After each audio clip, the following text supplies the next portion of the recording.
2024 청룡의 해가 밝았습니다.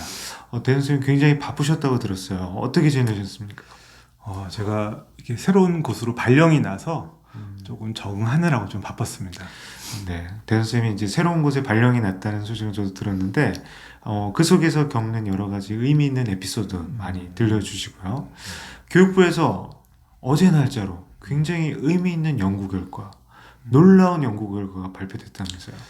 그러니까 교육부가 그동안 에듀테크 활용 수업에 대해서 상당히 강조해 왔는데 이 교육부 의뢰 연구에서 에듀테크 수업이 고등학생들의 이런 행동적 참여에는 오히려 부정적 영향을 준다라는 결과가 네. 발표됐습니다. 우리 대선 선생님 무조건 두 가지식으로 본론부터 딱 말씀해 주셨는데, 네. 일단은 에듀테크가 뭐죠? 이 단순히인데 우선 뜻을 보면 에듀케이션, 교육과 테크놀로지, 뭐 기술의 결합이 아닌가 싶어요. 제가 흔히 ICT라고 불렀던 이제 교육에 있어 디지털 이 접목이죠. 기술을 접목하는 이제 어떻게 보면 지원 체제일 것 같아요.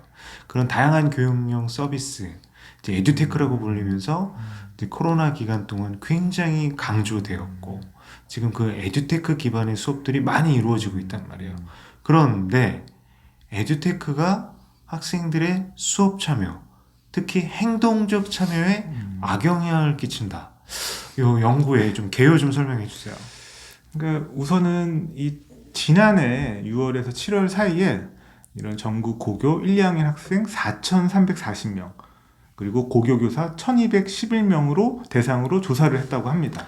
이게 조사를 할 때 기존에 이제 강의식 수업, 그리고 학생 참여형 수업, 학생 맞춤형 수업, 과정 중심 평가, 이 모든 것들을 함께 조사를 했단 말이에요. 네. 근데 유독 에듀테크 활용 수업만이 다르게 나온 게 있는 거죠. 네. 뭡니까?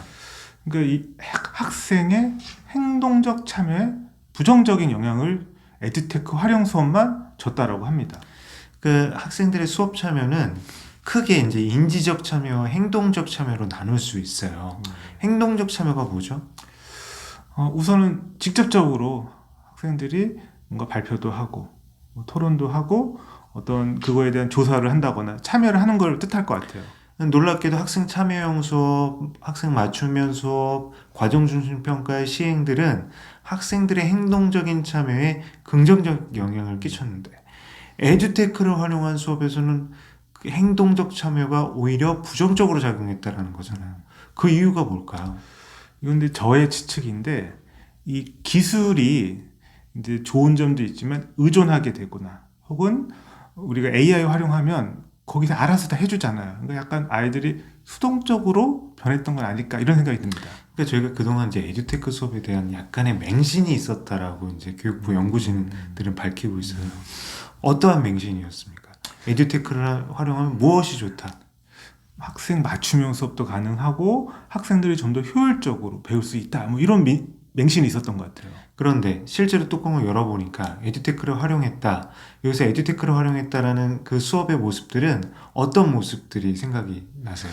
뭔가 태블릿을 갖고 주어진 어떤 뭐 앱을 활용한다던가 프로그램도 활용하고 데이터 검색할 수도 있고 온라인으로 이렇게 온오프라인으로 이렇게 협력 수업을 했지 않았을까라는 생각이 들어요. 그러니까 일단 태블릿이나 노트북과 같은 기기를 활용해서 어떠한 플랫폼, 온라인 서비스를 통해서 이제 교육을 수행했을 것 같아요. 그게 동영상 강의일 수도 있고, 어떤 쌍방의 형태의 이제 수업일 수도 있고, 혹은 AI 교육과 관련된 내용 영역에 대한 교육일 수도 있어요. 근데 이런 것들 자체가 학생들의 행동적 참여에는 부정적으로 발생했다는 거예요. 그러면 학생들의 학습 수준에 따라서 좀 다른 양상이 나타나진 않았어요? 우선은 근데 교과 성적에 따른 분석 결과를 보면 이제 이 중위권 학생들의 이런 행동적 참여에도 부정적 영향이 있었는데 다만 교과 성적이 낮은 학생들에게는 인지적 참여에서는 좀 긍정적인 영향이 있었다라고 합니다. 그러니까 이런 것들인 것 같아요. 이제 기본 개념에 대한 이해가 부족했던 친구들한테는 그런 개념들에 대한 이해를 하는 데는 에듀테크 수업이 유용했다. 그렇지만 이제 보통의 학생들, 상위권의 학생들에게는 에듀테크 수업 자체가 수업에 이제 학생들의 참여, 어떤 효과성 부분에서는 미진했다. 이렇게 보면 좋겠네요.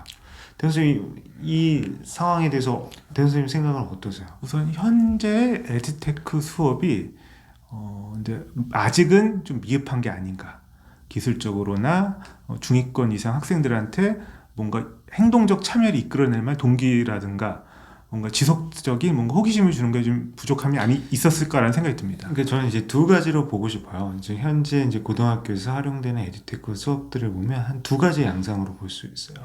그 동영상 콘텐츠에 기반한 자기 주도적 학습이나 아니면 프로젝트, 과제들을 학생들이 수행하는 형태의 수업이 돼버려요. 그 학생들 같은 경우에는 어떤 의미 있는 상호작용을 수행하기보다는 과제를 수행하는 수업, 그리고 어떤 동영상 강의 콘텐츠는 학생들이 어떤 지식을 전달받는 수업, 이런 수업에 이제 중점이 된다라고 생각을 해요. 그렇기 때문에 결국에 에듀테크를 활용했을 때 에듀테크가 갖고 있는 강점을 활용하기보다는 기존의 반복적이고 지루한 형태의 수업들을 하게 될 수도 있고, 그리고 그 수업이 개인의 범위에 머무를 수 있다라는 생각이 들었어요. 대현 쌤은 어때요? 어떻게 생각하세요? 현재 이 연구는 이제 고등학생을 대상으로 했거든요. 근데 고등학생은 뚜렷한 학업 목표가 있잖아요. 이런 대입이라는가. 근데 이런 에듀테크 활용으로는 이 대입에 관련된 학습에는 크게 도움이 되지 않다고 생각했던 것도 아닐까. 그리고 충분히 이런 수업 모형이나 이런 참여형 수업이 좀 개발이 좀 미흡했던 게 아닐까라는 생각이 듭니다. 그래서 이제 연구진들도 이런 이제 말씀들을 하셨어요. 학생 선호도에 있어서 에듀테크 활용 수업이 꼴찌라고 말하는 건 연구의 내용을 오도한 것이다. 이 연구 자체가 고등학생에게 국한이 됐고, 그리고 여기서 말하는 에듀테크 수업은 사실은 저희가 생각하는 어떤 학생들이 주체로서 주도성을 갖고 참여하는 수업이 아닐 수도 있었다라는 생각은 들어요. 그럼에도 불구하고 시사점이 있다면, 그러니까 이 학생들이, 그러니까 저는 이 고등학생들은 되게 제한적인 자율성이 있었을 것 같아요. 근데 이런 학업이 상당히 중요한 시기이기도 하고 어떤 뚜렷한 이런 대입이라든가 이런 입시 공부를 해야 되는 상황에서 에듀테크가 한계가 있었다.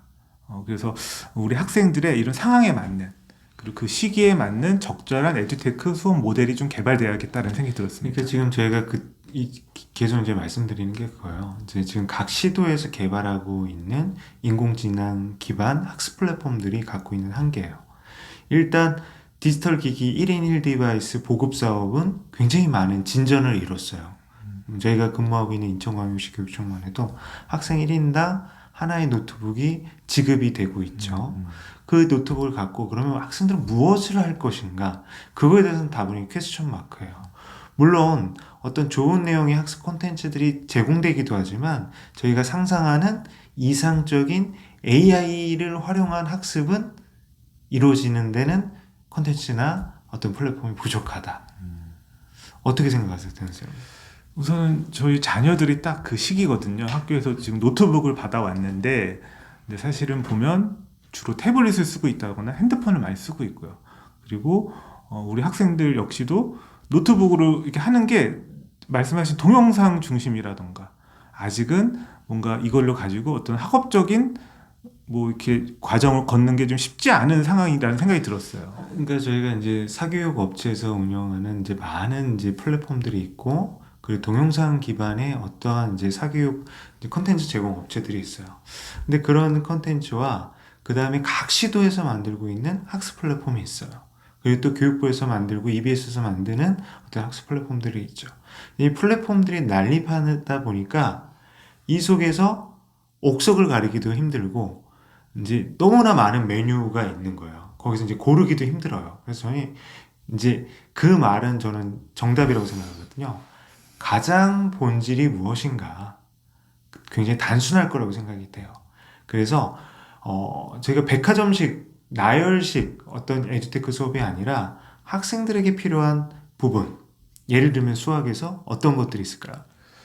그러니까 우리 학생들이 이제 이 문제풀이에만 집중하는데 실제로는 개념이나 어떤 원리에 대한 이해가 좀 필요하잖아요. 그럼 그런 거를 좀 설명해주고 좀 새로운 거를, 그러니까 저희 이제 사실은 저희 딸도 이 노트북으로 유일하게 하는 게 이제 사실은 학교 공부라기보다는 이제 일본어를 공부하고 있거든요. 근데 그거를 화상으로 또 요새 공부하더라고요. 그래서 그런 거는 또 노트북도 활용하고 하는데 그런 이 기기로만 운영되는 게 아니라 근데 어떤 교사의 어떤 함께 에듀테크를 통해서 이게 같이 작동이 될 때만이 이 수업 목표나 학습 목표가 좀 달성이 가능하다라고 생각이 듭니다. 그 대선 선생님 지금 제가 이제 하려고 한 말을 이제 예를 들어서 설명을 해주셨는데 저는 그 말이 맞다라고 생각해요.